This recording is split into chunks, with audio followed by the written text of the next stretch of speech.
Patricia Blanc-Espeut a rendez-vous ce matin à Conat, joli village catalan dans la vallée de Noède. Pas pour faire du tourisme, mais pour voyager tout de même dans la mémoire de Betty.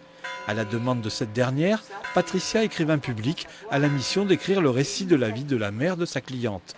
Un livre de souvenirs familiaux d'une centaine de pages, agrémenté de photos de famille.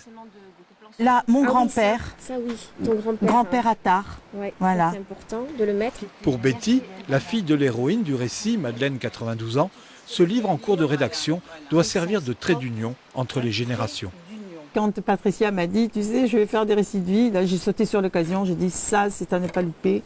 Maman, tu vas te donner tout ce que tu as parce que demain, nos enfants nous diront, mais maman, mais qu'est-ce que t'as raconté mémé? Qu'est-ce que t'as raconté mamie?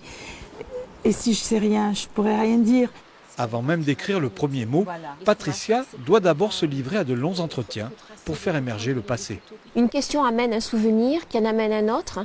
Et c'est marrant de voir que lors de l'entretien, la personne, en fait, elle revit ce qu'elle a vécu, ce qu'elle évoque. Et donc c'est pour ça qu'il y a des moments qui sont à la fois émouvants, des moments très joyeux. Et ça balance d'un côté et de l'autre. C'est très agréable, c'est très vivant. De retour chez elle, à Prades, Patricia retrouve sa passion de l'écriture pour peaufiner au mieux le récit de la vie de ses clients. J'ai l'enregistrement de la personne, j'écoute et je retranscris presque littéralement. Puis après, plus au calme, je reprends le récit de manière à le rendre plus agréable à lire et donner de la cohérence et qu'il soit plaisant à lire. Pour un récit de 80 pages avec photos, il faut compter 500 € environ.